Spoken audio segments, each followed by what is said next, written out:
Hello and welcome to IS Chakra. Today we will be going to discuss the Hindu newspaper analysis and this is the date of 15th of October 2024.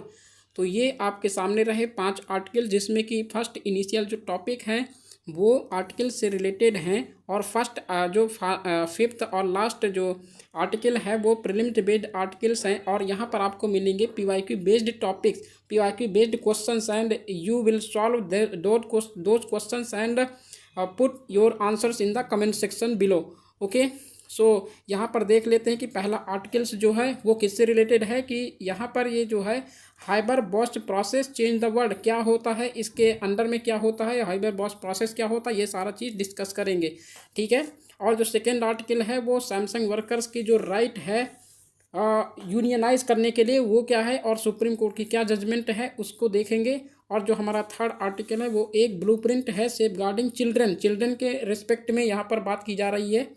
ठीक है, और fourth article जो है वो है ensure करना है एक गिग वर्कर्स को उनके राइट्स और उनके जो और प्रिविलेज हैं, ठीक है, तो उनको यहाँ पर डिस्कस किया जा रहा है और यहाँ पर डिटेल में पूरा देखेंगे। और जो हमारा फिफ्थ आर्टिकल है वो प्रीलिम्स बेस्ड टॉपिक्स पर बेस्ड आर्टिकल्स हैं। ठीक है, तो हम यहाँ स्टार्ट करते हैं। चलिए, फर्स्ट जो न्यूज आर्टिकल है वो है how did the Haber Bosch process change the world. ठीक है, ये हाइबर बॉस्ट प्रोसेस जो है कैसे वर्ल्ड को चेंज किया था, इसके अंडर में ये दिया है कि हाइबर बॉस्ट जो मेथड था वो अलाउ किया था इंडस्ट्रीज को डेवलप करने के लिए एक चीप सिंथेटिक फर्टिलाइजर्स जो कि एक क्रिटिकल कंपोनेंट था 7-fold rise in the world food supply during 20th century में। ये वर्ल्ड फूड सप्लाई के लिए बनाया गया था 20th सेंचुरी में, लेकिन इन्वायरमेंटलिस्ट ने इसे एक नकार दिया था कि ये बहुत हार्मफुल हो सकता है fertilisers utilisation in agriculture sector. लेकिन किसी के लिए हाइबर का जो नाइट्रोजन फर्टिलाइजर है वो हार्मलेस हो सकता है। ठीक है, यहाँ पर जो 100 मिलियन टन्स ऑफ नाइट्रोजन है वो रिमूव की गई है एटमॉस्फेयर से और कन्वर्ट किया गया है फर्टिलाइजर में बाया हाइबर बॉस्ट प्रोसेस और ऐड किया गया है 165 मिलियन टन्स को reactive nitrogen in the soil में। कंपेयर करने के लिए बायोलॉजिकल प्रोसेस को रिप्लेनिश किया गया है 100 to 140 मिलियन टन्स में जो रिएक्टिव नाइट्रोजन एवरी ईयर इतना किया जाता है। बिना इंडस्ट्रियल सिंथेसिस के अमोनिया का जो बिना इंडस्ट्रियल सिंथेसिस है वो नाइट्रोजन से और हाइड्रोजन से के बिना ये सारी चीज़ें जो है वो सिंथेसिस किया जाता है, लेकिन हमें कोई वे नहीं मिला वर्ल्ड के एक्सपेंडिंग फॉर फूड डिमांड, जो हमारी फूड डिमांड बढ़ रही है वर्ल्ड में, वो हमें कोई रास्ता इसके लिए नहीं निकाला जा रहा है। ठीक है, तो यहाँ पर देखते हैं कि जो पहला नाइट्रोजन मॉलिक्यूल्स है वो क्या होता है। नाइट्रेट्स मॉलिक्यूल्स होते हैं ऑक्सीजन और नाइट्रोजन के जो एबंडेंट प्रचुर मात्रा में अर्थ के एटमॉस्फेयर में पाए जाते हैं। नियरली 8 मेट्रिक टन्स की जो नाइट्रोजन की वो लाई करते हैं एवरी स्क्वायर मीटर में अर्थ के सरफेस पर, लेकिन फिर भी सिंगल ब्लेड जो ग्रास के सिंगल ब्लेड होते हैं वो फीड करने के एबल नहीं हो सकते। नाइट्रोजन एयर में जो नाइट्रोजन होती है वो इन द फॉर्म ऑफ किसके N2 के फॉर्म में होती है। जब दो नाइट्रोजन एटम्स ज्वाइन करते हैं दोनों एक साथ तो वे शेयर करते हैं 3 पेयर्स ऑफ इलेक्ट्रॉन्स के और एक फॉर्म करते हैं ट्रिपल बॉन्ड और रेंडर करते हैं पालन करते हैं एक दूसरे का कि मॉलिक्यूल नियरली अनब्रेकेबल। वो ट्रिपल बॉन्ड जो होता है वो अनब्रेकेबल होता है, लेकिन एनर्जी रिक्वायर होती है ब्रेक करने के लिए नाइट्रोजन इस ट्रिपल बॉन्ड को ब्रेक करने के लिए बहुत ज़्यादा हाई एनर्जी की ज़रूरत होती है, लगभग 946 किलो जूल पर मॉलिक्यूल, जो कि मॉलिक्यूलर नाइट्रोजन को नियरली इनर्ट होती है। इसको ब्रेक करने के लिए इतनी ज़्यादा किलो कैलोरी पर मॉलिक्यूल की नीड होती है। लेकिन if the bond is broken, यदि बॉन्ड ब्रोक हो जाता है, टूट जाता है, तो एटॉमिक नाइट्रोजन एक आयोनिक नाइट्राइट्स में फॉर्म होता है, जैसे कि अमोनियम और नाइट्रेट्स। प्लांट्स को ज़रूरत होती है, पेड़ों को ज़रूरत होती है इन टाइप्स ऑफ नाइट्रोजन की, जैसे अमोनिया की, अमोनियम की, नाइट्रेट्स की, और उसे कहते हैं रिएक्टिव नाइट्रोजन। सिंथेसाइज एंजाइम्स के लिए, प्रोटीन्स के लिए और एमिनो एसिड्स के लिए हेल्दी प्लांट्स प्रायः कंटेन करते हैं 3 से 4% नाइट्रोजन जो उसके ग्राउंड सरफेस से ग्राउंड सरफेस जो उनके टिश्यूज होते हैं वो अबव होते हैं ग्राउंड सरफेस से, और उन्हें 3 से 4% नाइट्रोजन की ज़रूरत होती है। ये सिग्निफिकेंटली मोर देन न्यूट्रिएंट्स के बराबर होता है, ठीक है, ज़्यादा होता है। और कैसे नाइट्रोजन जो अवेल होती है इन द नेचर में, नेचुरल थिंग्स के बीच जो है only lightning has enough energy to destroy the into triple bond, केवल लाइटनिंग ही ये ट्रिपल नाइट्रोजन की ट्रिपल बॉन्ड को ब्रेक करने के लिए काफ़ी है। लाइटनिंग बोल्ट में एक नाइट्रोजन जो एयर कंबाइंस में नाइट्रोजन होती है ऑक्सीजन के साथ, वो जनरेट करते हैं नाइट्रोजन ऑक्साइड्स को, जैसे कि NO और NO2। वे तब कंबाइन करते हैं वाटर वेपर के साथ क्रिएट करने के लिए नाइट्रिक और नाइट्रिक एसिड्स को, ठीक है। Nitric acid NHO3 and HNO2 respectively. Reactive nitrogen rich droplets fertiliser farm lands woods and grass lands, जब ये जनरेट होते हैं, रिएक्टिव होती है इनसे जब रेन होती है, बारिश होती है। तो this pathway is estimated to replenish soil by around 10 kg of nitrogen per acre per year। इसके प्रायः लाइटनिंग के प्रायः एक जेंटल मेटाबॉलिक प्रोसेस होती है जिसको कैरी आउट करता है एजोटोबैक्टर बैक्टीरिया, और ये क्रिएट करता है एक रिएक्टिव नाइट्रोजन को। कुछ माइक्रो ऑर्गेनिजम्स जैसे राइजोबिया डेवलप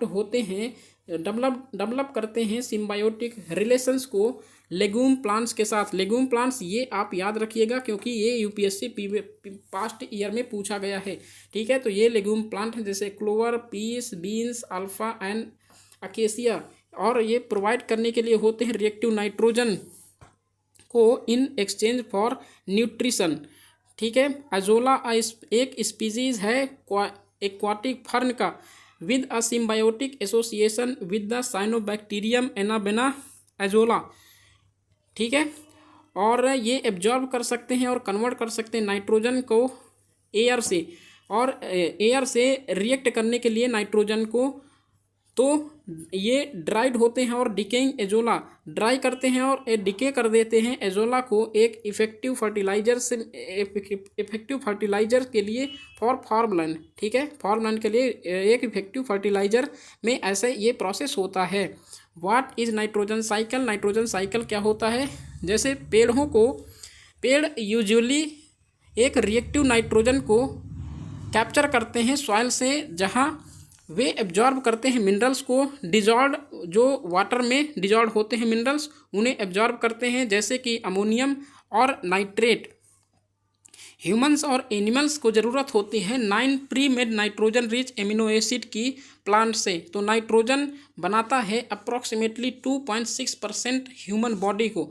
तो ये चीज़ याद रखिएगा, फैक्चुअल इन्फॉर्मेशन है, और कमेंट बॉक्स में दीजिए कि ऑक्सीजन की मात्रा कितनी होती है ह्यूमन बॉडी में, ठीक है।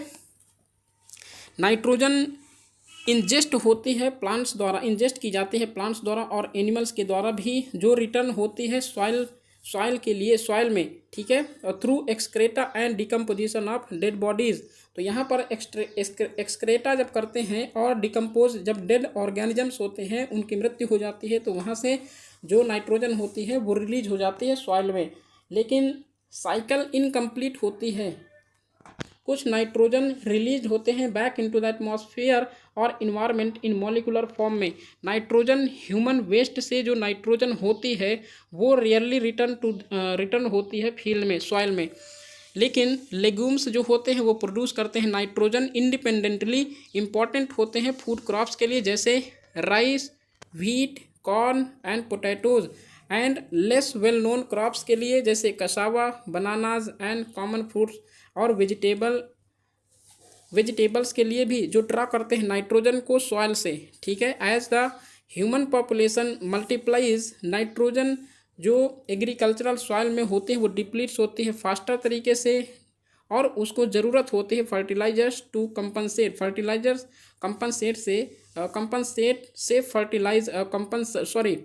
से कंपनसेट करती है, इसकी ज़रूरत होती है। फार्मर्स को अंडरस्टूड दिस अर्ली, फार्मर्स जो होते हैं वो अंडरस्टूड करते हैं इसे क्रॉप रोटेशन के पहले, लेकिन और वे कल्टीवेट कर लेते हैं अपने लेग्यूम्स को, अपनी क्रॉप्स को, जो लेग्यूम्स होते हैं या फिर फर्टिलाइज्ड क्रॉप्स को विद अमोनिया के साथ to increase output where possible.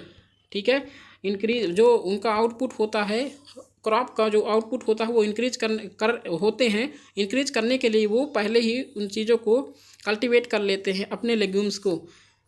ठीक है, फार्मर्स अमोनियम बियरिंग मिनरल्स को यूज करते हैं वोल्केनिक इरप्शन से, और नेचुरली अकरिंग नाइट्रेट्स पाए जाते हैं in caves, walls and rocks as well as caves, walls and rocks एक फर्टिलाइजर्स के फॉर्म में यहाँ पर पाए जाते हैं। ठीक है, अमोनिया कैसे बनाई जाती है? Ammonia is made of nitrogen and hydrogen. Ammonia जो होती है नाइट्रोजन और हाइड्रोजन का एक रिएक्शन होता है, उसके द्वारा फॉर्म होती है। दोनों एग्जिस्ट करते हैं नेचुरली इनटू एटम मॉलिक्यूल्स में, नेचुरली अकर होते हैं। ठीक है, एक्सट्रीम हीट के अंडर ये मॉलिक्यूल्स जो होते हैं वो सेपरेट होते हैं और फॉर्म करते हैं कंपाउंड, लेकिन ये शॉर्ट लिव्ड होते हैं हीट की वजह से। ठीक है, द रिवर्सिबल रिएक्शन जैसे नाइट्रोजन प्लस 3H2 बनाते हैं क्या? अमोनिया। ये मस्ट बी मेंटेन्ड होते हैं in specific conditions to harvest considerable amounts of ammonia. German chemist जो फ्रिट्ज हैबल हीट किया था नाइट्रोजन और हाइड्रोजन के कॉम्बिनेशन को वेरियस टेम्परेचर्स में एक प्लैटिनम सिलेंडर में इन्होंने हीट किया था नाइट्रोजन और हाइड्रोजन के कॉम्बिनेशन को, और कैलकुलेट किया अमोनिया के अमाउंट को, और इस चीज़ से ये अमोनिया कितनी ज़्यादा क्रिएट हुई, इन्होंने ये सारी चीज़ें फाउंड किया। और वो हॉट अमोनिया को भी यूज किया डिकम्पोज करने के लिए नाइट्रोजन और हाइड्रोजन में, और ये अटेम्प्ट करने के लिए कि उसके अप्रोच क्या है, और इक्विलिब्रियम पॉइंट पर, जो इक्विलिब्रियम पॉइंट है उनको हीट करने के बाद अपोजिट डायरेक्शन में वहाँ पर उन्हें अटेम्प्ट करने का ट्राई किया। और 1000 डिग्री सेल्सियस पर हैबर ने पाया कि हार्वेस्टेबल जो अमोनिया है, जो कल्टीवेबल अमोनिया है, वो बनाई जाती है जस्ट 1% ऑफ मिक्सचर में। 1% के मिक्सचर की जो 1 means 100 out of 100 only 1% mixture जो होता है वो बनता है अमोनिया का। ये बहुत ज़्यादा स्मॉल और छोटा एक लिटिल कमर्शियल प्रोडक्शन के लिए प्रोड्यूस होता है। तो ये हैबर प्रोसेस जो है वो बहुत ज़्यादा कॉस्टली भी हो सकता है, लेकिन हैबर यहाँ चकित हुए कि अगर ऐसा इतना ज़्यादा निकलता है तो यही आंसर हो सकता है। और उन्होंने कैलकुलेट किया कि हाइड्रोजन और नाइट्रोजन केवल और केवल यूनाइट तभी हो सकते हैं जब वो एक्सट्रीम कंडीशन में हो। टेम्परेचर जो होता है वो 200 डिग्री सेल्सियस से ऊपर होता है, और प्रेशर जो होता है 200 एटमॉस्फेयर से ऊपर होना चाहिए। ठीक है, लेकिन और जैसे कि यहाँ इसका मतलब ये है कि 200 times the average air pressure at sea level होना चाहिए हैबर प्रोसेस को कंडक्ट करने के लिए। लेकिन अमोनिया प्रोडक्शन रेट जो है अभी भी स्लो है। दैट इज़ कह सकते हैं कि हैबर सेट किया about looking for a catalyst के लिए उन्होंने यूज किया, इसे सेट किया।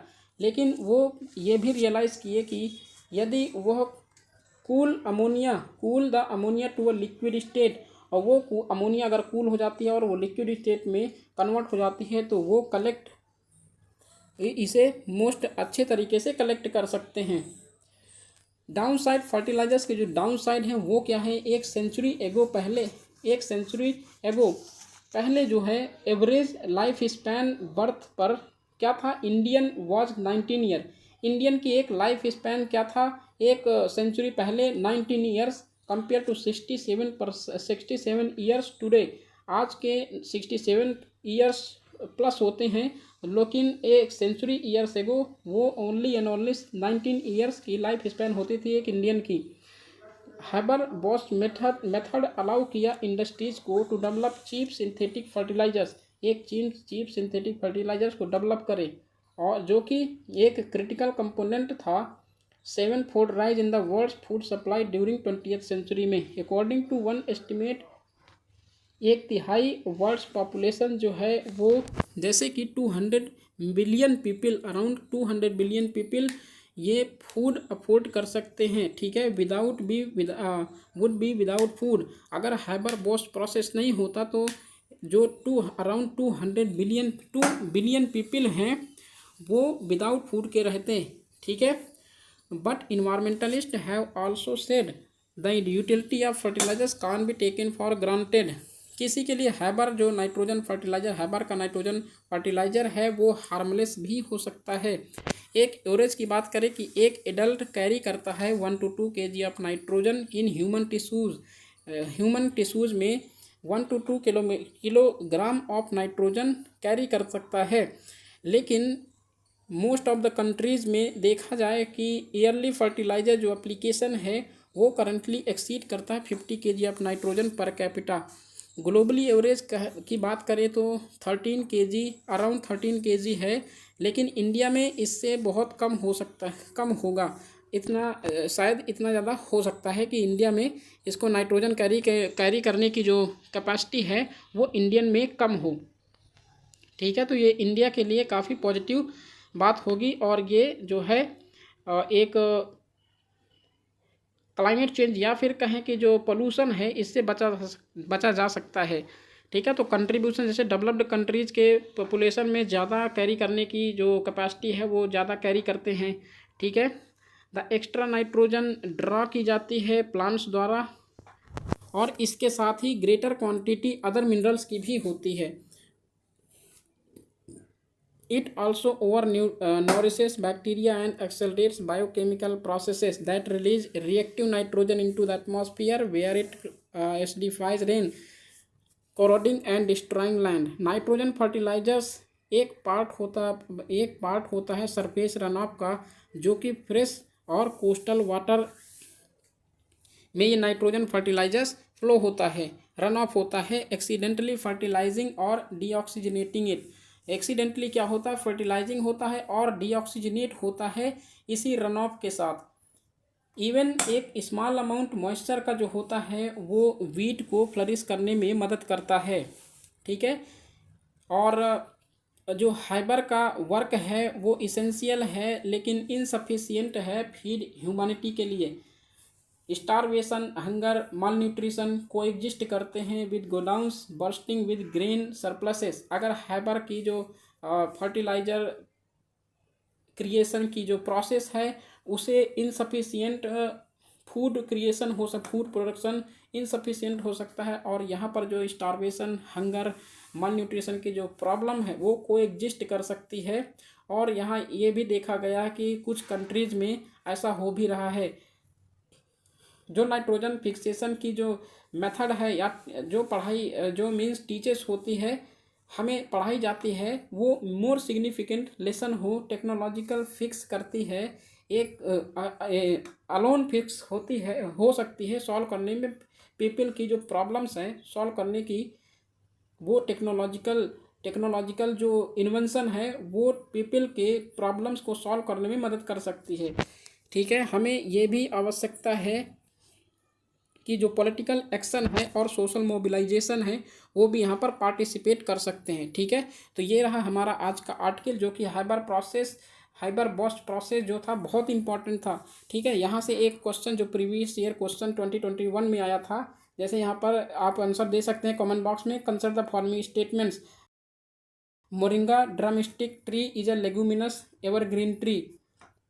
नेक्स्ट स्टेटमेंट है tamarind tree is endemic to South Asia. In India, most of the tamarind is collected as minor forest produce. India exports tamarind and seeds of moringa. Seeds of moringa and tamarind can be used in the production of biofuels. Which of the statement given is about or correct? तो आप इसका answer comment box में दीजिए, ठीक है। Next हमारा जो article है वो रिलेटेड है सैमसंग वर्कर्स जो है उनको जो यूनियनाइज कर सकते हैं, यूनियन फॉर्म कर सकते हैं या नहीं कर सकते हैं, इससे देखते हैं रिलेटेड जो आर्टिकल्स है वो यहाँ पर मेंशन किया गया है, ठीक है। जो एक फॉर्म यूनियन के लिए ये आवश्यकता होती है, ये ऑब्वियसली उनके लिए क्या होता है कि वॉइसिंग जो होती है डिमांड्स होती है और ग्रीवांसेस जो होते हैं वो लेबर के होते हैं, ठीक है। तो यहाँ ये कहा जा रहा है कि ये जो वॉइसिंग होती है डिमांड और ग्रीवांसेस की लेबर की, वो ऑब्वियसली बहुत ज़्यादा आवश्यक होती है एक यूनियन को फॉर्म करने के लिए। और यह इसलिए भी ज़रूरी है कि ऑब्लिगेशन है स्टेट की और acting through the registrar of trade union. ये एक जो इसके through registrar of trade unions के थ्रू ये एक एक्टिव फॉर्म में क्रिएट होते हैं as the regulatory authority under the 1926 act to register trade unions and give individual workers their voice. Okay, तो ये है। तो यहाँ पर देखेंगे कि ये फंडामेंटल प्रॉब्लम्स हैं ट्रेड यूनियंस की, वो क्या हैं। और जो एक्ट है यहाँ पर जो एक्ट दिया है 1926 एक्ट, यहाँ पर क्या ये क्या राइट्स देता है यूनियन को, ट्रेड यूनियंस को। तो realisation of their fundamental right to form a registered trade union. तो यहाँ पर रियलाइजेशन होता है कि फंडामेंटल राइट है क्या, रजिस्टर करने के लिए एक ट्रेड यूनियन को to collectively bargain for better terms of employment is at the heart of the protests by Samsung India workers at Sriperumbudur in Tamil Nadu. तो सैमसंग इंडिया वर्कर्स ये कंपनी है, इनके जो वर्कर्स हैं वो एम्प्लॉयज़ हैं, वो प्रोटेस्ट कर रहे हैं तमिलनाडु में कि क्या एम्प्लॉयमेंट जो होता है, एम्प्लॉयमेंट का जो बेटर टर्म्स होता है वो क्या बार्गेन कर सकते हैं कलेक्टिवली एक ट्रेड यूनियन बनकर। ठीक है, तो और वे चाहते हैं एक साउथ कोरियन जाइंट को मीट करने के लिए कि वहाँ पर जो सैमसंग की जो कंपनी है, ठीक है, तमिलनाडु में, वो ये चाहते हैं कि जो साउथ कोरियन जाइंट है सैमसंग की, वो उनसे मेल खाए एक इक्वल टर्म्स में across negotiating table to jointly frame a collective agreement regulating their work conditions. क्योंकि यहाँ पर जो सैमसंग का जो टैग है वो यहाँ पर बोरो कर लिया तमिलनाडु की एक कंपनी ने। ठीक है, तो यहाँ पर एक ट्रेडमार्क का भी कंसेप्ट आता है कि उसे वायलेट करती है या नहीं करती। ये ट्रेड यूनियन जो होते हैं उन चीज़ों को क्या जो कॉन्स्टिट्यूशन ये कहता है या फिर जो ट्रेड यूनियन का जो एक्ट है 1926 का ये क्या कहता है वो अभी देखेंगे। State government responded by forming a workman committee. State government respond की थी कि एक फॉर्म करने के लिए वर्कमैन कमिटी, रिजॉल्व करने के लिए प्रॉब्लम्स को, और ये रिसॉर्ट करने जो सहारा लिया पुलिस का तो वायलेंस फैलने के लिए जो वर्कर्स स्ट्राइक हुई वो बिगेन हुई सितंबर 9 में, तो उसे पुलिस का भी सहारा लेना पड़ा स्टेट को। तो लेबर लॉ जो एक्सपर्ट हैं और Madras high court lawyer senior advocate R Vaigai point out करते हैं कि स्टेट्स का जो एक्शन है was akin to putting the cart before the horse. Legally, she said, the registration of the trade union named Samsung India Workers Union under the Trade Unions Act 1926 should have preceded the formation of the Workmen Committee, so unleashing of the police, rather than following the tenets of the 1926 law to register the trade union and facilitate a democratic atmosphere for collective bargaining under the Industrial Disputes Act of 1947 gives the impression that the government is on the side of the Samsung management।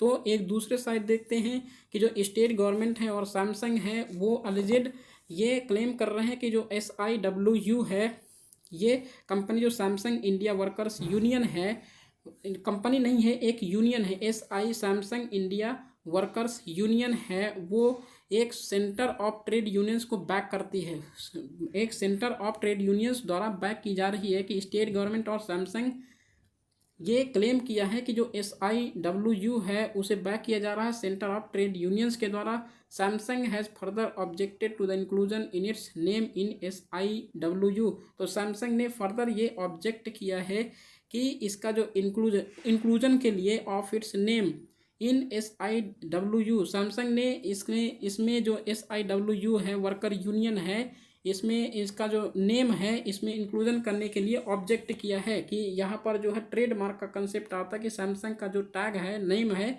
वो SIWU, ये Samsung India workers union जो है वो इसका trade means name use नहीं कर सकती है। क्या राइट्स हैं फॉर्म करने के लिए एक यूनियन को। Supreme court in BR Singh versus union of India 1989 upheld the right to form associations or unions as a fundamental right under Article 19 Clause 1 Subclause C of the Constitution। Article 19 clause 1 में जो 6 fundamental right, एक सी clause, sub clause C है, उसमें ये fundamental right है form of union और cooperative societies. तो इसमें मेंशन किया गया है स्टेट या फिर कोर्ट्स रीजनेबली रेस्ट्रिक्ट कर सकते हैं फॉर्मेशन, यूनियन के फॉर्मेशंस को, ठीक है, यूनियन के फॉर्मेशंस को, एसोसिएशंस को, कोऑपरेटिव सोसाइटीज़ को under article 19 clause 4 of the constitution only if, केवल और केवल यदि, अगर डेंजर हो पब्लिक ऑर्डर, मोरालिटी, सॉवरेनिटी और इंटीग्रिटी ऑफ इंडिया, ठीक है। तो restrictions must be based on logic and not arbitrary, ये सुप्रीम कोर्ट ने कहा। The necessary to form unions is obviously for voicing the demands and grievances of labour. तो trade unionist act करते हैं as mouthpieces of labour, the court noted. तो यहाँ पर जो सुप्रीम कोर्ट ने ये बोला कि अगर कोई भी रीजनेबल रिस्ट्रिक्शंस होते हैं यूनियंस की या फिर एसोसिएशन की, कोऑपरेटिव सोसाइटीज़ की अंडर आर्टिकल 19 क्लास 4, वो तभी वायलेट माने जाएंगे जब वो कोई एक जो एरियाज़ हैं, पब्लिक ऑर्डर, मोरालिटी, सॉवरेनिटी और इंटीग्रिटी ऑफ इंडिया, इनको अगर वायलेट करती है तो यहाँ पर स्टेट एक रीजनेबल रिस्ट्रिक्शंस लगा सकती है, ठीक है। और सुप्रीम कोर्ट ने ये स्टेट को ऑब्लिगेट किया है कि through the registrar of trade unions, acting through the registrar of trade union, state जो है एक्ट करे कि as the registrar of trade unions के तौर पर, कि एक रेगुलेटरी अथॉरिटी के जैसे 1926 का जो एक्ट है वो रजिस्टर करता है ट्रेड यूनियंस को, एंड देता है इंडिविजुअल वर्कर्स को, उनके वॉइस को, जो राइट्स हैं उनके, वो देता है इनको राइट्स, ठीक है। Benefits of registration under 1926 act, जो बेनिफिट्स हैं रजिस्ट्रेशन के, जो बेनिफिट्स हैं 1926 के एक्ट में, वो इंक्लूड करता है इम्यूनिटी को both civil and criminal action से, ठीक है। जो स्टेट के सिविल और क्रिमिनल एक्शन हैं, तो ये जो इम्यूनिटी देता है 1926 एक्ट किसे, जो ट्रेड यूनियंस को हैं, रजिस्ट्रेशन में जो रजिस्टर्ड ट्रेड यूनियंस हैं उनको बेनिफिट देता है, और इससे क्रिमिनल और सिविल केसेस हैं उनसे बचाता है। सेक्शन 4, ये 1926 एक्ट का सेक्शन 4 जो है वो नोट करता है कि 7 मेंबर्स जो हैं वो अप्लाई कर सकते हैं रजिस्ट्रेशन के लिए अपने यूनियंस के, ठीक है। अपनी यूनियंस को फॉर्म करने के लिए वो 7 मेंबर्स के एक कमेटी बना के वो अप्लाई कर सकते हैं। और अंडर सेक्शन 6 बोलता है कि registrar has to merely examine whether a trade unions rules conform with the rules of the act। यहाँ स्टेट जो है रजिस्ट्रार का एक वर्क करेगा, रजिस्ट्रार ऑफ ट्रेड यूनियंस, वो क्या जो ये ट्रेड यूनियंस का रूल है वो कंफर्म करेगा या नहीं करेगा, वो ये डिसाइड करेगा registrar. Speaking to front line के बोलने में एक साउंडराजन CITU तमिलनाडु सेक्रेटरी हैं, उन्होंने एक्यूज़ किया स्टेट को ऑफ ब्लॉकिंग SIWU's रजिस्ट्रेशन। जो SIWU's की रजिस्ट्रेशन है उसे ब्लॉक करने के लिए, उसे ब्लॉक किया गया बाय स्टेट गवर्नमेंट। तो इन्होंने ये एक्यूज़ किया है स्टेट को। कलेक्टिव बार्गेनिंग पर क्या है और कलेक्टिव बार्गेनिंग का कॉन्सेप्ट क्या है, कि मद्रास हाई कोर्ट ने in Rangaswamy versus registrar of trade unions stated that succinctly define the history and object of the Trade Unions Act as the organization of labor to enable collective bargaining। Collective bargaining क्या होता है कि ये define है article 2 of the International Labour Organisation, जो ILO की article 2 है उसमें ये मेंशन किया गया है कलेक्टिव बार्गेनिंग का, ठीक है। और collective bargaining convention, under collective bargaining convention of 1981, ये निगोशिएशंस होता है बिटवीन एम्प्लॉयज़ के बीच और एम्प्लॉयर्स के बीच, ठीक है, कंपनी ओनर्स के बीच और एम्प्लॉयज़ के बीच।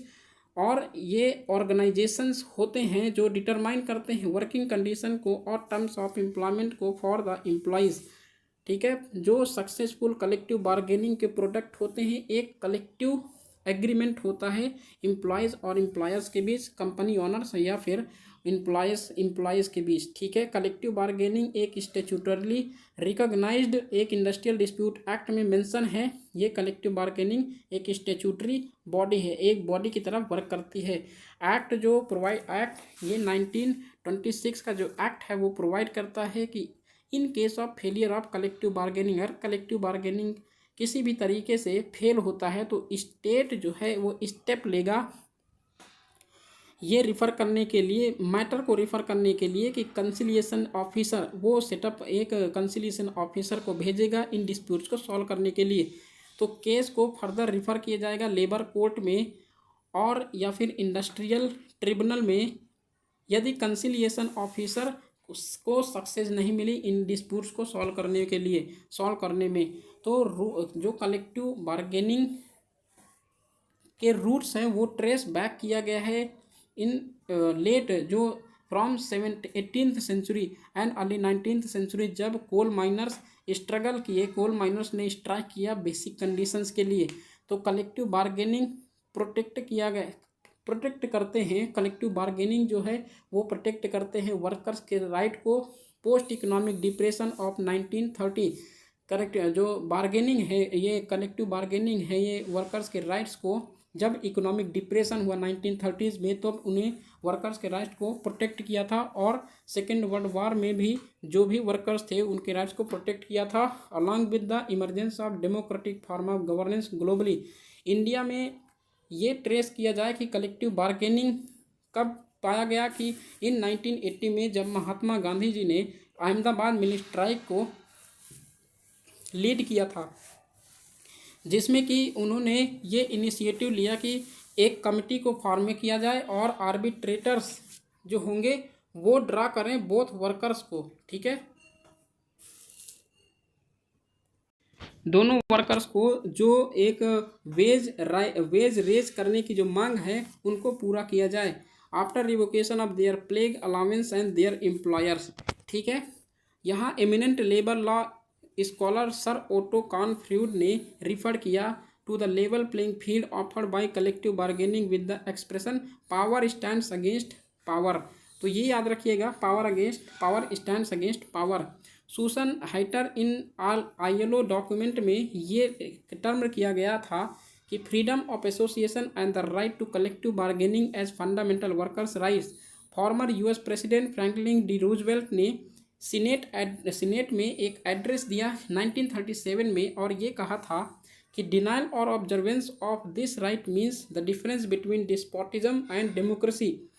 The national Labor relations act, या फिर कहें कि वेगनर एक्ट जो US में था, उसने मार्क किया कि जो रिफ्यूजल है ऑफ एन एम्प्लॉयर का, वो बार्गेन करना है, बार्गेन के लिए है with workers union as an unfair labour practice.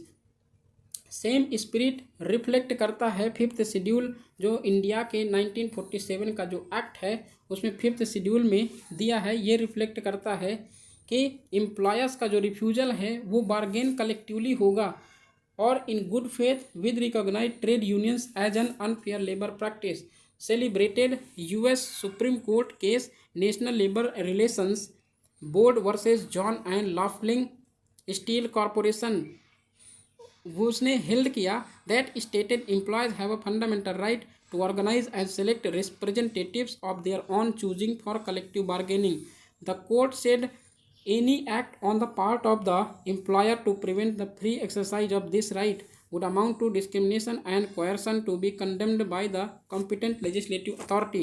So, and Indian Supreme Court has recognized the importance of collective bargaining to achieve social justice in modern industrial life.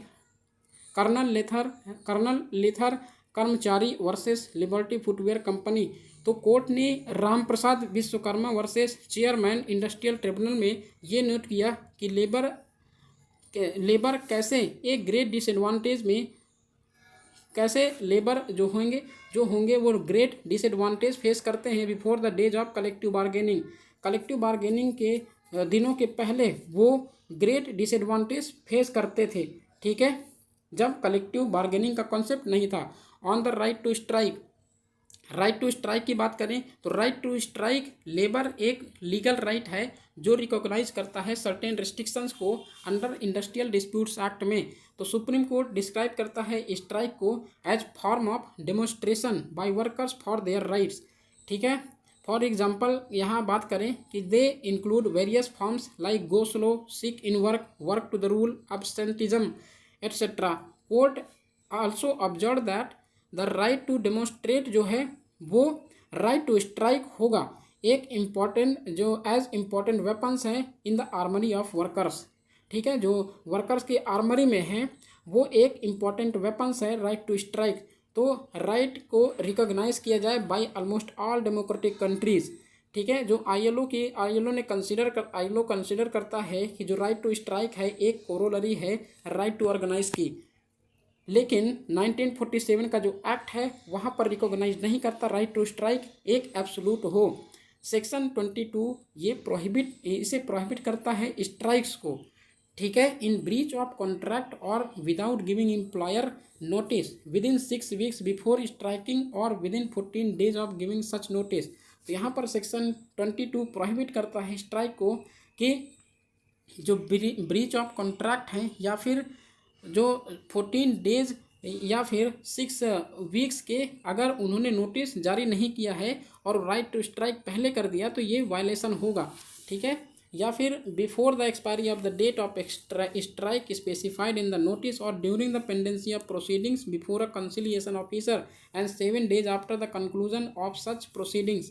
In all India bank employees case में supreme court ने कहा था कि right to form an association जो होगा right to form an association under article 19 clause 1 sub clause C एक guaranteed होगा, जो कि लेकिन मेथड जो होगा वो यूज किया जाएगा यूनियंस के द्वारा एक अचीवमेंट करने के लिए। उनके पर्पस जो होते हैं उन्हें अचीवमेंट करने के लिए मस्ट अधेयर टू द, और उन्हें इसके साथ साथ ये पालन करना चाहिए कि इंडस्ट्रियल लॉज के लैंड के जो इंडस्ट्रियल लॉज हैं वो उनमें एग्जिस्ट हो जब वो स्ट्राइक में जाएं। ठीक है, तो criticism against involvement of CITU in the workers' efforts to register a labor union is countermanded by the provisions of the Trade Union Act itself. Section C of the Act जो बोलता है वो provide करता है कि not only the admission of ordinary members from the workforce of a facility in a trade union but also the inclusion of honorary or temporary members as office bearers to form the executive of the union. Section 16 का जो same act है वो permit करता है constitution को कि एक separate fund हो पॉलिटिकल पर्पसेस के लिए, और अंडर इस प्रोविज़न के अंडर में एक ये मेंशन करता है कि रजिस्टर्ड ट्रेड यूनियन वो कॉन्स्टिट्यूट कर सकती है एक सेपरेट फंड को from contribution separately levy to promote the civic and political interest of its members. Section allow करता है ये सेक्शन सेक्शन 16 ये भी अलाउ करता है कि ये फंड्स जो होंगे वो यूज किए जाएंगे पे करने के लिए फॉर कैंडिडेट्स को। ठीक है, टू कंटेस्ट करने के लिए इलेक्शंस को to any legislative body constituted under the constitution. किसी भी लेजिस्लेटिव बॉडी में इलेक्शंस को फाइट करने के लिए कंटेस्ट करने के लिए एक कैंडिडेट के लिए ये पे किए जाएंगे ये फंड्स जो है यहाँ पर सेक्शन में मेंशन किया गया है। तो राइट टू जो फंडामेंटल राइट है right to free speech of workers include करना है their right to political expression. तो उनके पॉलिटिकल एक्सप्रेशन को भी वहाँ पर बचा के रखना है, उनके राइट टू फ्री स्पीच भी वहाँ पर एक फंडामेंटल राइट प्रोवाइड करता है कॉन्स्टिट्यूशन। वर्कमैन कमेटी क्या है, यहाँ पर क्या बात की जा रही कि जब एक स्टेट इंडस्ट्रीज मिनिस्टर क्लेम करते हैं कि discussions with the committee had led to a resolution. जब स्टेट मिनिस्टर जो होंगे स्टेट इंडस्ट्रीज मिनिस्टर अगर कोई डिस्कशन करते हैं कमिटी के साथ तो ये रेजोल्यूशन जो होंगे वो लीड करेंगे। द हिंदू यहाँ पर ये कोट करता है कि striking workers saying the workman committee was composed of employees who back the company. ठीक है, तो ये यहाँ पर दिया हुआ है।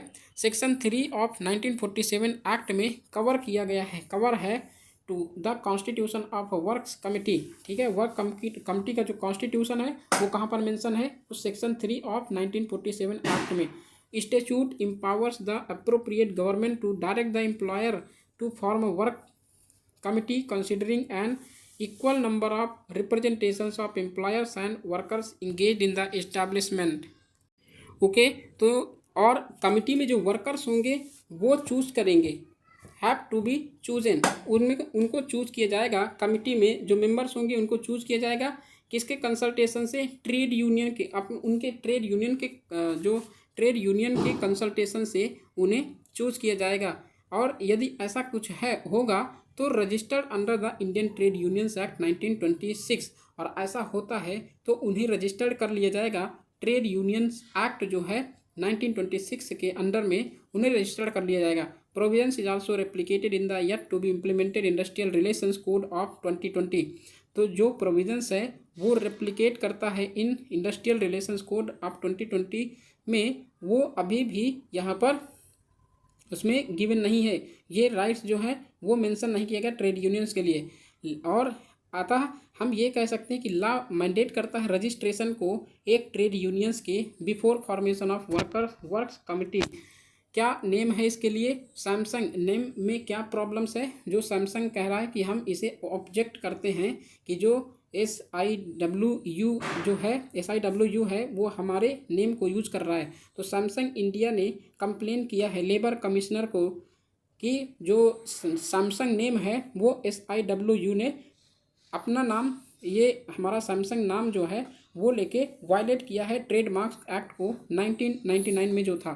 तो यहाँ 1999 एक्ट जो है ट्रेडमार्क एक्ट वो स्टेट्स करता है कि registered trademark is infringed if it is used as the name or the part of a trade name or the name or part of the name of a business concern.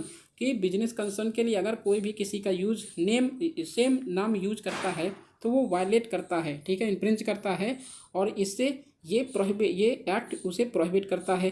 Trade unions, जो trade unions होते हैं वो trade नहीं होते हैं या फिर business concern में नहीं होते हैं, डीलिंग इन गुड्स और सर्विसेज के लिए वो डील नहीं करते हैं जो ट्रेड यूनियंस होते हैं, ठीक है। Section 2 clause H of the 1926 act ये डिफाइन करता है कि ट्रेड यूनियन जो होते हैं वो एक कॉम्बिनेशन के फॉर्म में, कॉम्बिनेशन जैसे वर्क करते हैं, primarily formed to regulate relations between among workers and employers. तो ये इनका ट्रेड यूनियंस का काम ये होता है कि वर्कर्स और एम्प्लॉयर्स के बीच जो होता है उनको रेगुलेट रिलेशंस को मेंटेन रखना है, एक मीन्स कि जो पीसफुल रिलेशंस हैं उन्हें मेंटेन करना है, यही इनका वर्क होता है। ये 1926 एक्ट में मेंशन है। US कोर्ट ने इवॉल्व किया principle of nominative fair use, जो कि इन्वॉल्व करता है utilizing as much of the distinguishing design elements of a band logo to reasonably associate the union and the company। यहाँ पर US कोर्ट ने mention किया, इन्वॉल्व किया कि जो भी ये नेम है आप इन्वॉल्व कर सकते हो एक डिफरेंट पहचान को, ठीक है, उनके पहचान के लिए अलग पहचान होनी चाहिए, ठीक है, लेकिन उनके नाम या फिर और अलग चीज़ों का यूज कर सकते हो अपने ब्रांड लोगों के लिए, ठीक है। तो यूनियन और कंपनी के लिए यहाँ पर यूटिलाइज कर सकते हैं। ओके, तो ये हमारा जो आज का ये वाला टॉपिक था कि ट्रेड यूनियंस का, तो यहीं पर ख़त्म होता है। चलते हैं नेक्स्ट टॉपिक में। अब ब्लूप्रिंट फॉर, नेक्स्ट आर्टिकल है a blueprint for safeguarding children, ठीक है। इसे देखते हैं कि the historic judgment against the online sexual abuse of children pronounce करता है सुप्रीम कोर्ट द्वारा प्रोनाउंस किया, सुप्रीम कोर्ट ऑफ इंडिया द्वारा प्रोनाउंस किया गया, स्टेट किया गया कि एक पिटीशन फाइल की गई थी, rights for children alliance will have a long lasting and global impact on society, crime and child rights. यहाँ historic judgment online sexual abuse, जो चिल्ड्रन का ऑनलाइन सेक्सुअल एब्यूज होता है, ये सुप्रीम कोर्ट द्वारा प्रोनाउंस किया गया था इन द लास्ट मंथ, ठीक है, जनवरी 2024 में, जब मद्रास हाई कोर्ट ने रूल किया कि केवल डाउनलोडिंग, मेयरली डाउनलोडिंग या फिर वाचिंग चाइल्ड पोर्नोग्राफी एक क्राइम नहीं होगा, ठीक है, डाउनलोड करना या फिर चाइल्ड पोर्नोग्राफी देखना वो क्राइम नहीं होगा, ठीक है। और केस्ड अगेंस्ट अ 20-year-old मैन, वहाँ पर 28-year-old मैन को रिलीज कर दिया गया था क्योंकि वो डाउनलोड करके या फिर चाइल्ड पोर्नोग्राफी है वो देख रहा था। तो मद्रास हाई कोर्ट ने यहाँ पर एक जजमेंट सुनाया कि ये चीज़ करना एक अपराध नहीं है, ठीक है। How can someone who searches for and watches the rape of a child thereby creating a demand for child rape walk free. तो यहाँ मद्रास हाई कोर्ट का ये स्टेटमेंट था, लेकिन यहीं पर जब सुप्रीम, यहाँ पर मेंशन है पॉक्सो एक्ट 2012 में कि this ruling not only defeated the spirit of protection of children from sexual offences act 2012 but also risked normalising the exploitation of children. तो यहाँ पर जो सुप्रीम कोर्ट है वहाँ पर जजमेंट सुनाया लास्ट मंथ सितंबर 2023 में, और ये बोला कि इस जजमेंट जो मद्रास हाई कोर्ट का जजमेंट है ये वायलेट करता है पोक्सो एक्ट को, और ये इनकरेज करता है child sexual exploitative and abuse material को, ओके, एंड प्लेस करता है strict responsibilities on social media intermediaries to comply with Indian laws. ठीक है, तो यहाँ पर जो है सुप्रीम कोर्ट ने इसे ऑब्स्ट्रक्ट कर दिया और महाराष्ट्र मद्रास हाई कोर्ट की जजमेंट थी उसे ओवर रूल कर दिया। ठीक है, और यहाँ पर सुप्रीम कोर्ट ने यह भी किया कि शिफ्ट कर दिया लैंग्वेज को, यहाँ पर सजेस्ट किया गवर्नमेंट को कि यहाँ जो लैंग्वेज है चाइल्ड पोर्न टू, यहाँ पर child sexual exploitative and abuse material है, ये नाम किया जाए। ठीक है, तो रूलिंग रिफ्रेम करता है कि issue as a serious crime rather than an adult indulgence. ठीक है, सीरियस क्राइम के उसमें या ये से डाला जाए और जो कि एक रादर एडल्ट इंडल्जेंस है उसके कंपेयर में। ठीक है, ये फर्दर इस्टेब्लिशेस, इसने जो सुप्रीम कोर्ट है वो फर्दर इस्टेब्लिश करता है कि इंडिविजुअल्स जो होंगे, individuals who search for or download such material create a demand supply chain that fuels the rape and exploitative of children। तो ये डाउनलोड या फिर वॉच करता है ऐसी जो चाइल्ड पोर्नोग्राफी है वो एक क्राइम को ऑफर करेगा। ठीक है, और वो एक्सप्लॉइट करेगा चिल्ड्रन के और उनके जो फ्यूल करेगा रेप के प्रॉब्लम्स को और ज़्यादा वो बढ़ाएगा। ठीक है, तो perpetuity of this crime is alarming. तो ये जो क्राइम है ये एक अलार्मिंग के जैसे कंडीशन बना हुआ है कि ये जितना ज़्यादा बढ़ेगा उतना ज़्यादा क्राइम अगेंस्ट चिल्ड्रन भी इंक्रीज होगा। तो ये इमेजेस परसिस्ट करते हैं online, subjecting children and families to continuous revictimisation long after the abuse. Even more troubling is that many children are unaware that they have been victimized। यहाँ पर ये mention किया गया है कि जो ये भी होता है कि जो बहुत सारे चिल्ड्रन उन्हें पता नहीं होता कि उनके जो इमेजेस हैं उनका जो कंटेंट है वो क्या यूज करा जा रहा है या फिर उनका जो प्राइवेसी है उन्हें हर्ट किया जा रहा है, उन्हें ये सब चीज़ों का पता नहीं होता। As their images are circulated in secrecy. ठीक है, मेजर्स रिक्वायर्ड है from prevention of this sexual abuse और पोर्नोग्राफी, चाइल्ड पोर्नोग्राफी वीडियोज को सर्कुलेशन है उन्हें मेजर की ज़रूरत है। ठीक है, while this mandate is a significant victory it is just the beginning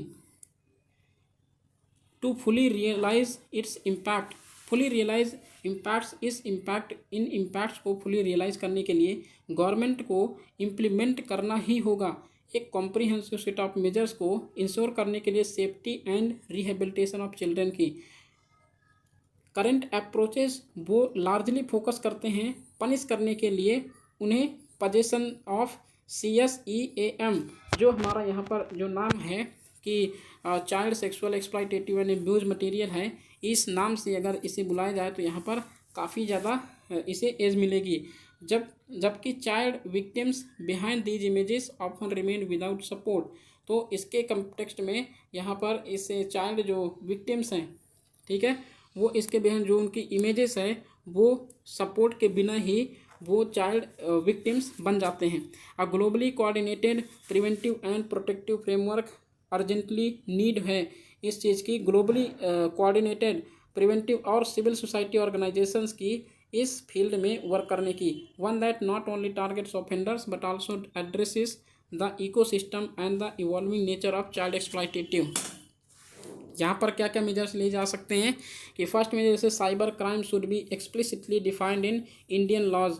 तो साइबर क्राइम जो है वो एक्सप्लिसिटली, जो इम्प्लिसिटली है वो एक्सप्लिसिटली डिफाइन किया जाना चाहिए इंडियन लॉज में।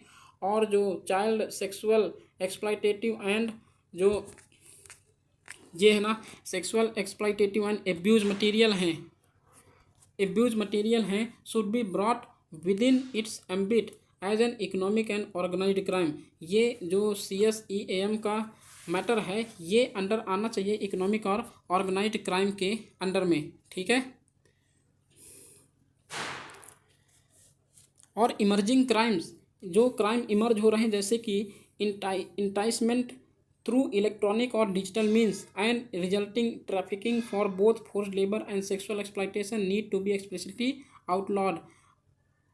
The rise of artificial intelligence child sexual abuse material, वो बनाता, जो आर्टिफिशियल इंटेलिजेंस का जो राइजिंग हो रहा है वो बनाता है सिचुएशन को वर्स कंडीशन बनाता है।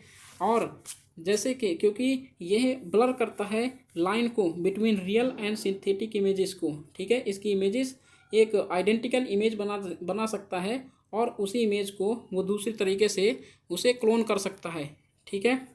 और उसे बना देता है एक difficult for authorities to deliver justice, ठीक है। जस्टिस कैसे दिया, सही है या नहीं, ये आर्टिफिशियल इंटेलिजेंस इतनी हाई टेक्नोलॉजी इसे क्रिएट कर सकता है। लीगल अमेंडमेंट्स जो हैं उन्हें ज़रूरत होती है, लीगल अमेंडमेंट्स की ज़रूरत है ट्रीट करने के लिए क्रिएशन ऑफ CSEAM, ठीक है। यहाँ पर जो पार्लियामेंट है वो क्रिएट करे एक स्ट्रिंजेंट रूल और regulations to handle these all crimes against children including artificial intelligence generated deep fakes as equivalent to real child abuse without swift action के बिना आर्टिफिशियल इंटेलिजेंस ड्रिवन एक्सप्लॉयटेशन है वो pose करेंगे, वो challenge करेंगे and even greater threat to children, ठीक है।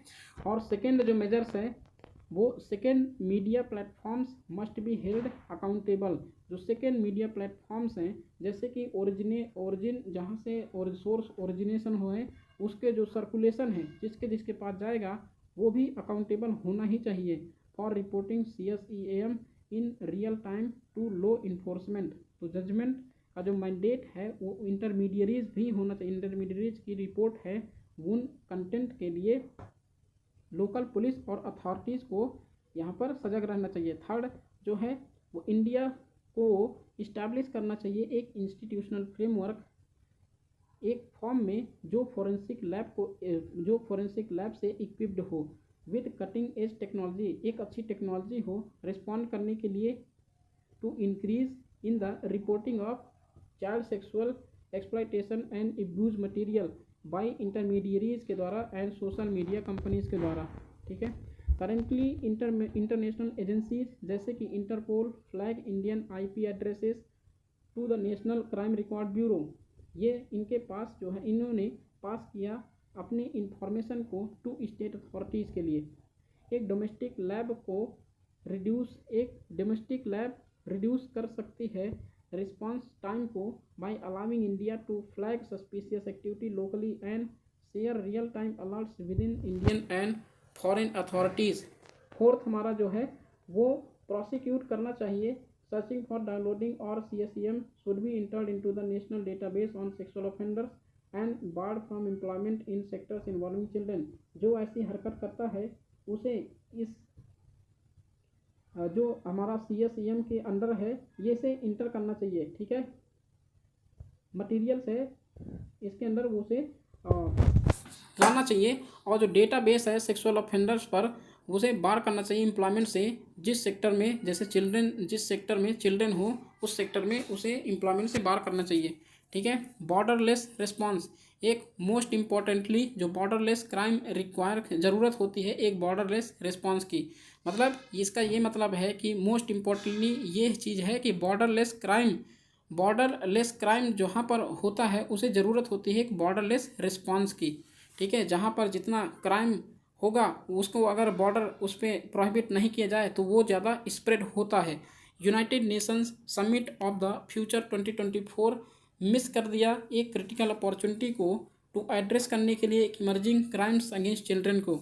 जो CSEM child sexual exploitation and abusing material एक $multi-billion ग्लोबल इंडस्ट्री है। CSEAM एक $multi-billion ग्लोबल इंडस्ट्री है जो एक्सेलरेट होती है टेक्नोलॉजिकल एडवांसमेंट से। The world must unite to end this crime, तो वर्ल्ड को इस क्राइम को यूनाइट होके ख़त्म कर देना चाहिए। टू कम्बाट CSEAM इफेक्टिवली हमें ज़रूरत है एक लीगली बाइंडिंग इंटरनेशनल कन्वेंशन की, ठीक है। तो globally as well as locally दोनों तरीके से हम इस स्ट्रिंजेंट रूल्स एंड रेगुलेशन को बना के इस जो क्राइम्स अगेंस्ट चिल्ड्रन हैं उसे ख़त्म किया जा सकता है by streamlining cooperation between law enforcement governments and stakeholders we can enable targeted interventions to dismantle these networks and protect vulnerable children, ठीक है। तो यहाँ डेटाबेस है सेक्सुअल ऑफेंडर्स का, उसे क्रिटिकल बनाया जा सकता है, एक स्टेप लिया जा सकता है, जैसे कि फाइनेंशियल इंस्टीट्यूशन एक रोल प्ले कर सकते, क्रूशियल रोल प्ले कर सकते हैं ट्रैक करने में और या फिर डिस्टर्ब करने में मनी ट्रेल्स को। इन नेटवर्क्स जो भी ये नेटवर्क्स हैं उनके खिलाफ without coordinate global action, without global action के कोऑर्डिनेट के बिना फाइनेंशियल अकाउंटेबिलिटी है, इनके बिना ये सिस्टम रिमेन क्या होगा, एलूसिव होगा, ये बहुत दूर होगा कि इनके जो child against crime against children है वो सॉल्व नहीं हो पाएंगे बिना ग्लोबली एक्शन के या फिर फाइनेंशियल अकाउंटेबिलिटी के। इसी तरीके से द इंटरनेशनल कन्वेंशन जो है वो बाइंडिंग स्टेट होना चाहिए, वो बाइंडिंग स्टेट और नॉन स्टेट एक्टर्स के साथ इम्पेरेटिव जो अनिवार्य हो, इंटरनेशनल कन्वेंशन जो है वो बाइंडिंग हो स्टेट और नॉन स्टेट एक्टर्स पर, ठीक है। इंश्योर करने के लिए कि कोऑर्डिनेट रिस्पांस हो against the economies of this crime and for identification of perpetrators their workers and for rehabilitation of child victims. तो यह एक वाटर शेड मूवमेंट है और ऑफर करता है एक blueprint for how nations can take bold and decisive action to safeguard children, ठीक है। जब फुली इम्प्लीमेंट कर दिया जाए ये it has the potential to not only transform India's approach but also set a powerful global precedent in the fighting against children exploitation। अगर ये सारी चीज़ें अच्छे से रेगुलेट हो जाएं तो यहाँ जो ग्लोबल परसेंटेज है children against sexual exploitation against children का जो प्रॉब्लम्स क्रिएट हो रही है वो काफ़ी हद तक यहाँ कम किया जा सकता है, ठीक है। तो ये आज का हमारा ये टॉपिक था क्राइम्स अगेंस्ट चिल्ड्रन, और हमारा जो नेक्स्ट आर्टिकल है वो रिलेटेड है ensuring a proper social safety net for the gig worker, ठीक है। तो देखते हैं यह है ensuring a proper social safety net for the gig worker, okay. So union ministry of labour and employment एक ड्राफ्ट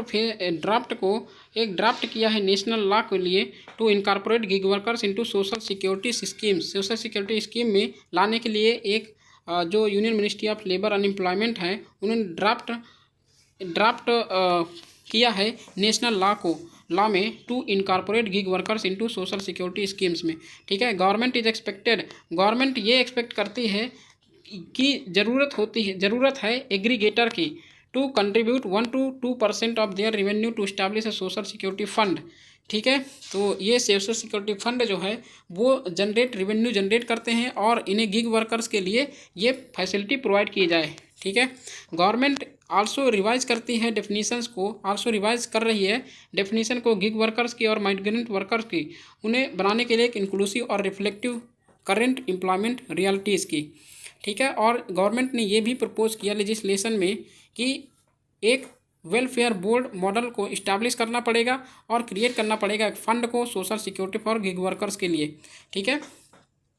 और ये मैंडेट किया कि जो रजिस्ट्रेशन होंगे ऑल गिग वर्कर्स के लिए वो ज़रूरी होंगे, एग्रीगेटर्स को 14 डे नोटिस देना पड़ेगा उन्हें, ठीक है, with valid reasons.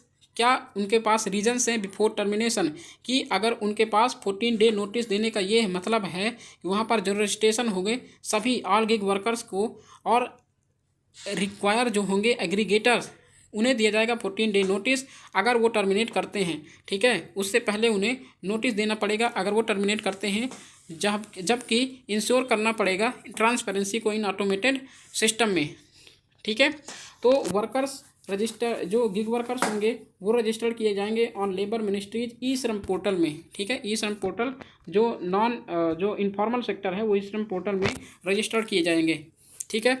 Labour code जो है वो 2019 और 2020 में ये अमेंडमेंट किया गया था 29 सेंट्रल लेबर लॉज को अमेंड करके, ठीक है। ये 4 लॉज में कन्वर्ट कर दिया गया था और केवल एक जो सोशल सिक्योरिटी कोड 2020 है वो मेंशन करता है इन गिग और प्लेटफॉर्म वर्कर्स को, ठीक है। तो इस कोड में जो लेबर कोड सिक्योरिटी ये सोशल सिक्योरिटी कोड है 2020 में ये गिग वर्कर्स को मेंशन करता है, ठीक है। और यहाँ पर जो इनफॉर्मल सेक्टर वर्कर्स हैं यहाँ भी इसे मेंशन करता है। और इनफॉर्मल वर्कर्स जो होंगे फर्दर गिग वर्कर्स वो रजिस्टर्ड होंगे किसमें, ई श्रम पोर्टल में थ्रू सेल्फ डिक्लेरेशन, ठीक है।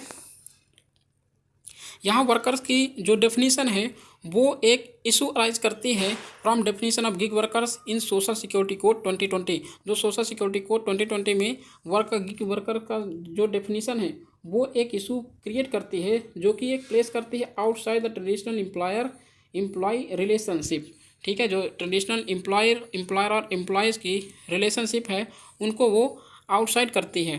तो ये प्रॉब्लम क्रिएट कर रही है मेनी गिग वर्कर्स के लिए, ओके।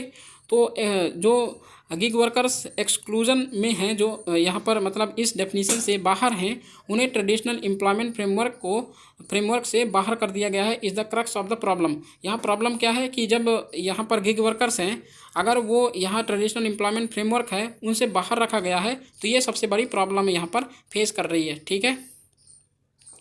और जो एग्रीगेटर हैं to demystified employment relations in gig and platform economies such that the application of existing labor laws get preempted, ठीक है। तो एम्प्लॉयमेंट जो रिलेशंस होंगे वो रिमेन होंगे ambiguous and workers are categorised as independent workers और contractors. तो यहाँ पर ये सारी प्रॉब्लम्स क्रिएट हो रही हैं, okay.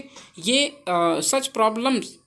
such camouflaging of employment relations lead to the misconception that gig workers is an independent workers, ठीक है। जो ये है सोशल सिक्योरिटी कोड 2020 है ये एक्सेप्ट करता है डिसेप्शन को और इंक्लूड करता है गिग वर्कर्स को as part of the informal sector, ठीक है। इनफॉर्मल सेक्टर यहाँ पर ये प्रॉब्लम है कि इनफॉर्मल सेक्टर के फॉर्म में इन्हें रखा जाए या फिर, और सोशल सिक्योरिटी कोड ये मेंशन करता है कि ये इनफॉर्मल वर्कर्स हैं।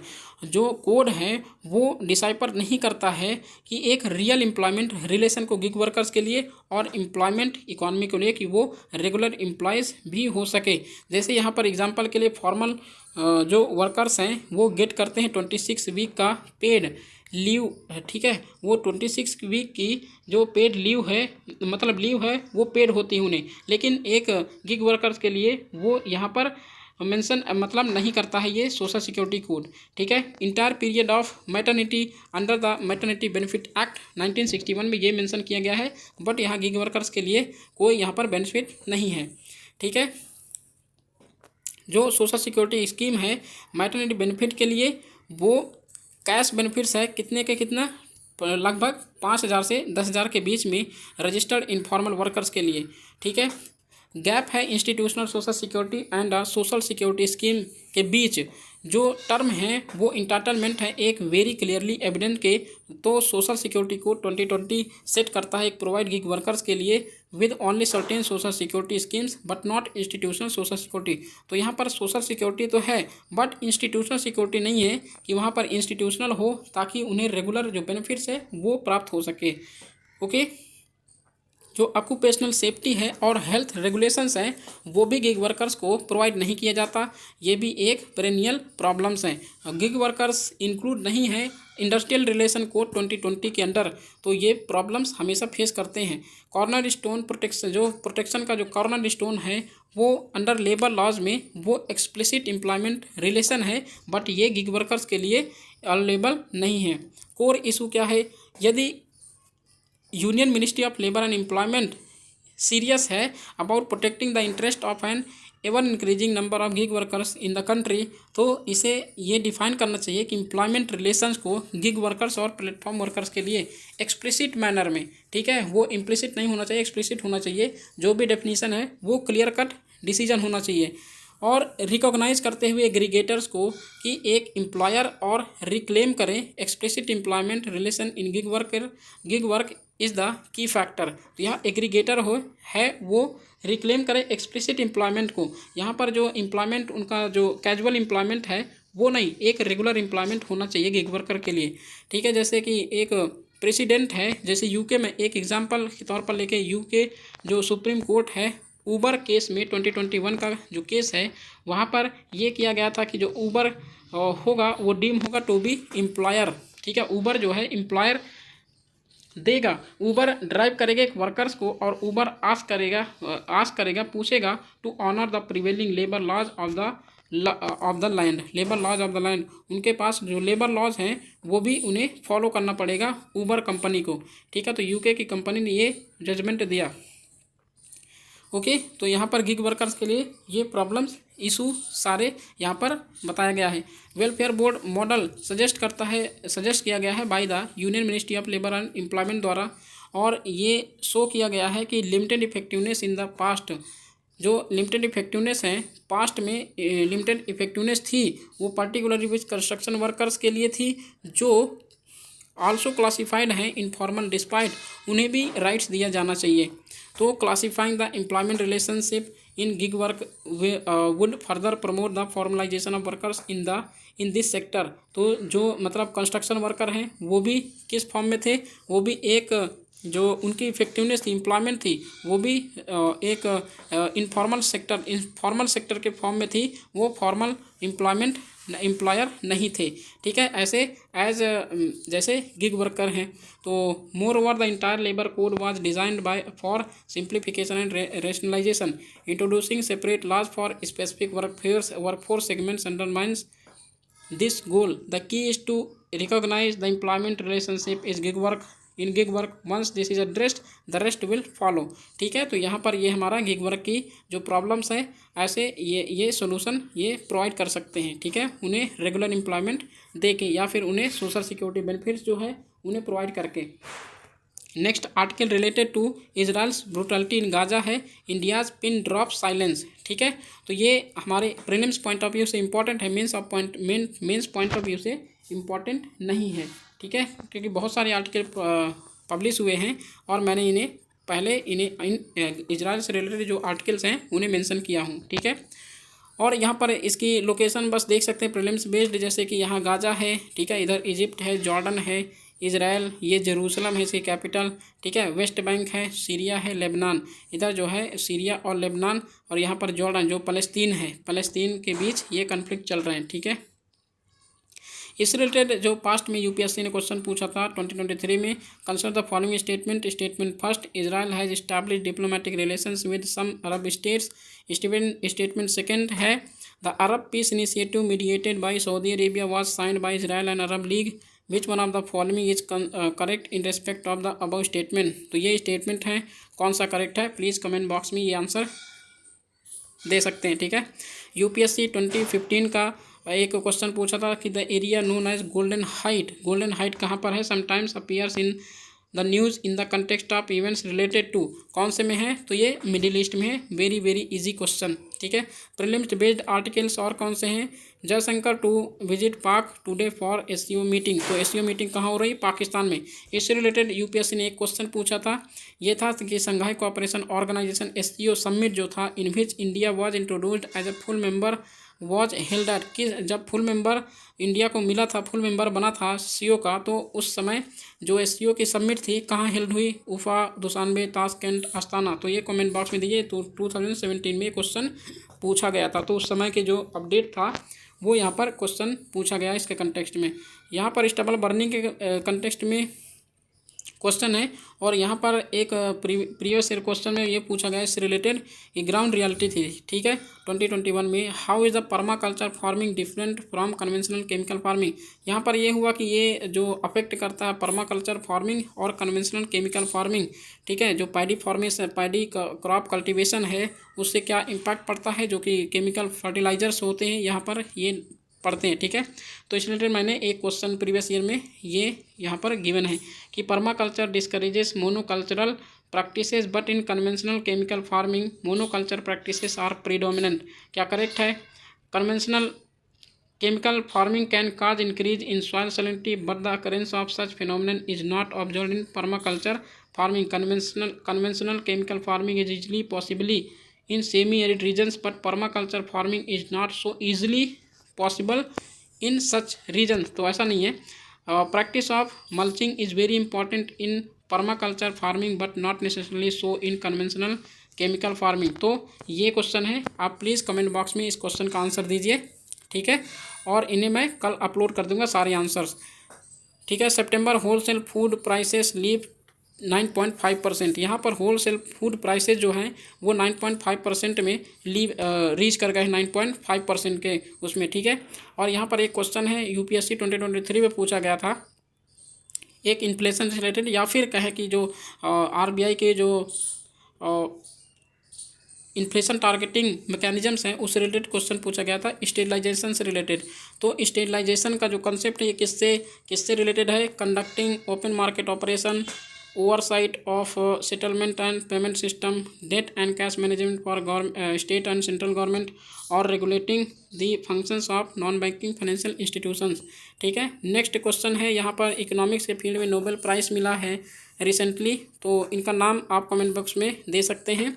और 2019 में एक क्वेश्चन पूछा था यूपीएससी ने कि in the context of any country which one of the following would be considered as part of its social capital, ठीक है। तो यहाँ पर जो है ये इकोनॉमिक के फील्ड में जो नोबेल प्राइज़ मिला है, इन्होंने ये फाइंड किया कि जो अदर कंट्रीज़ परफॉर्म ग्रो कर रही बट अदर कुछ कंट्रीज़ परफॉर्म कर रही हैं जैसे डेवलप्ड कंट्री और अदर डेवलपिंग कंट्रीज़, बट कुछ कंट्रीज़ जो है वो ग्रो क्यों नहीं हो रही हैं, इसी पर इन्हें नोबेल प्राइज़ मिला। तो इसी से रिलेटेड एक कंटेक्स्ट के क्वेश्चन यूपीएससी ने पूछा था 2019 में, the proportion of literates in the population, ठीक है। इसके कंटेक्स्ट में any country which one of the following will be considered as part of its social capital. तो सोशल कैपिटल क्या है, the proportion of literates in the population, the stock of its buildings, other infrastructure and machines, the size of population in the working age group, the level of mutual trust and harmony in the society, ठीक है। तो ये question आप यहाँ पर mention कर सकते हैं आंसर।